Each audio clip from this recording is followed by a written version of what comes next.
Dilansir dari gurubisa.com pada hari Selasa tanggal 15 Februari tahun 2022. Di sini dikatakan 193.000 guru honorer lulus passing grade tanpa formasi langsung diangkat jadi P3K tanpa tes. Kemendikbudristek siapkan ini. Direktur Kepala Sekolah, Pengawas Sekolah, dan Tenaga Kependidikan Ditjen GTK Kemendikbudristek Prapto mengungkapkan bakal ada kebijakan khusus untuk 193.000 guru honorer negeri yang lulus passing grade P3K, tetapi tidak mempunyai formasi. Kebijakannya akan dituangkan dalam Permenpan RB dan dilaksanakan pada P3K tahun 2022. Hal tersebut diungkapkan oleh Prapto saat menerima perwakilan Forum Guru Honorer Negeri lulus passing grade seluruh Indonesia, yang disiarkan langsung lewat kanal YouTube Ibu Hetty Kustrianingsih pada hari Selasa, tanggal 15 Februari.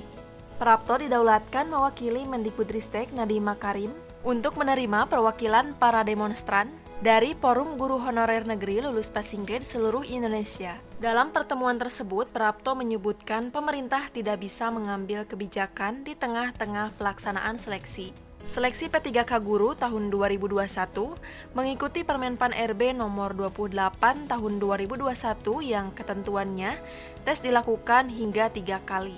Menurutnya, kalau guru honorer menuntut diberikan formasi tanpa tes lagi, berarti tidak bisa tahun ini.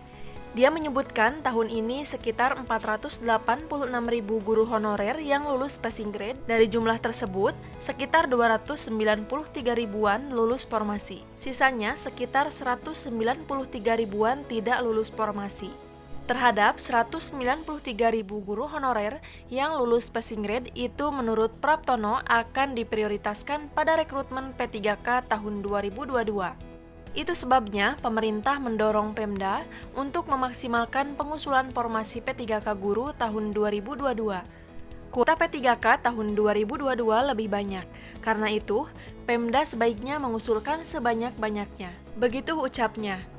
Informasi lain juga bersumber dari gurubisa.com pada hari Selasa tanggal 15 Februari tahun 2022. Di sini disebutkan Kemenpan RB umumkan 3 formasi yang diprioritaskan pada penerimaan P3K tahun 2022. Ada kabar baik buat guru. Pemerintah akan membuka rekrutmen pegawai pemerintah dengan perjanjian kerja atau P3K pada tahun 2022. Rekrutmen P3K tahun 2022 tertuang dalam Surat Menteri Pan RB Nomor B/M/SM.00/2021 tertanggal 27 Juli tahun 2021 perihal pengadaan ASN tahun 2022. Pemberdayaan Aparatur Negara dan Reformasi Birokrasi atau Kemenpan RB menyatakan ada 3 formasi yang dibutuhkan pada penerimaan P3K tahun 2022. Formasi yang dibutuhkan yakni yang pertama tenaga pendidik, kedua tenaga kesehatan, dan yang ketiga tenaga penyuluh.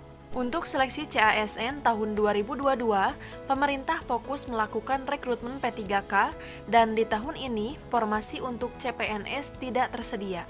Untuk itu, berbagai kebijakan tengah disusun sebagai dasar kebijakan dalam pelaksanaan seleksi CASN tahun 2022 ini. Hal tersebut dijelaskan oleh Menpan RB Cahyokumolo dalam keterangan tertulis di situs resmi Kemenpan RB pada hari Selasa, tanggal 18 Januari tahun 2022. Cahyo mengungkapkan bahwa kebijakan untuk merekrut P3K ini, pemerintah berkaca dari kebijakan yang diimplementasikan oleh beberapa negara maju. Keputusan rekrutmen P3K pada tahun 2022 ini telah tertuang dalam Surat Menteri Pan RB. Selain kebijakan untuk pelaksanaan seleksi CASN tahun 2022, pemerintah juga tengah menyusun kajian sebagai dasar regulasi untuk mengatur kriteria mengenai jabatan yang dapat diisi oleh PNS dan P3K. Cahyo mengungkapkan dengan adanya program penyederhanaan birokrasi dan pengalihan jabatan struktural menjadi fungsional yang dilakukan sejak tahun 2019, maka terdapat beberapa perubahan yang perlu disesuaikan kembali oleh tiap instansi pemerintah.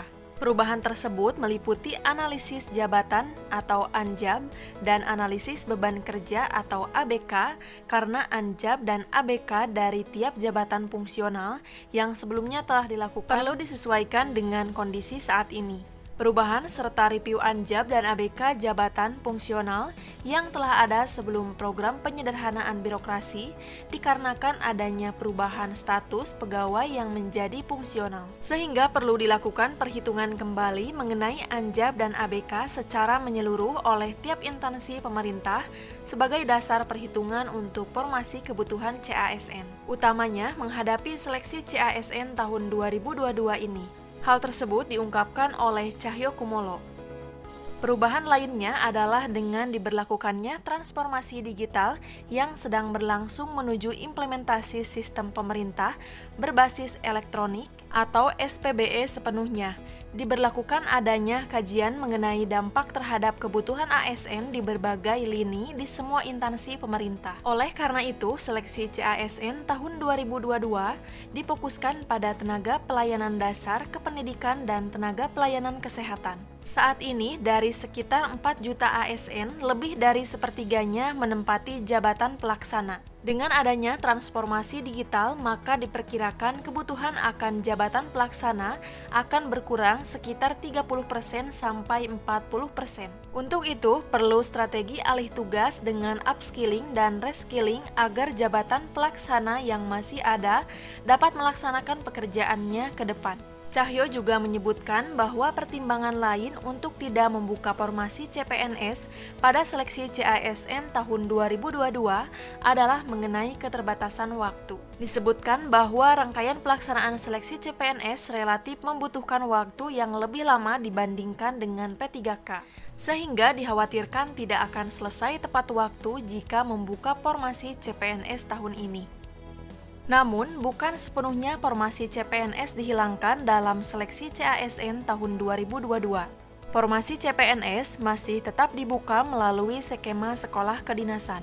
Formasi CPNS juga dapat dibuka kembali secara terbatas pada tahun 2023, serta dengan kejelasan kriteria bagi formasi jabatan yang akan dibuka untuk skema CPNS maupun P3K. Adapun untuk gaji P3K terdiri dari dua macam, yakni guru dan non-guru. P3K baik guru maupun non-guru mendapatkan gaji seperti PNS, besaran gaji P3K tergantung masing-masing golongan. Selain mendapatkan gaji, P3K baik guru dan non-guru juga mendapat tunjangan. Tunjangan P3K ini dibayar rutin setiap bulan bersamaan dengan pembayaran gaji. Untuk gaji P3K diatur dalam PP nomor 98 tahun 2020. Adapun jika menjadi P3K, fasilitas yang berhak didapatkan yaitu yang pertama gaji dan tunjangan, kedua cuti, ketiga perlindungan pengembangan kompetensi. Sambil menunggu jadwal resminya, Anda bisa mempersiapkan diri terlebih dahulu, salah satunya dengan menambah wawasan dan memperbanyak latihan soal. Sudah pernah saya bahas di video sebelumnya mengenai soal P3K tahun 2022 sesuai dengan kisi-kisi terbaru dari Kemenpan RB. Anda bisa melihatnya di link video di atas ini. Untuk informasi lebih lengkapnya mengenai rekrutmen CPNS dan P3K tahun 2022, sudah sering saya bahas di video sebelumnya. Anda bisa melihatnya di playlist CPNS dan P3K tahun 2022. Supaya tidak ketinggalan update informasi selanjutnya, jangan lupa untuk mengklik tombol subscribe dan nyalakan tombol loncengnya agar mendapatkan notifikasi setiap saya mengupdate informasi. Semoga bermanfaat. Wassalamualaikum warahmatullahi wabarakatuh.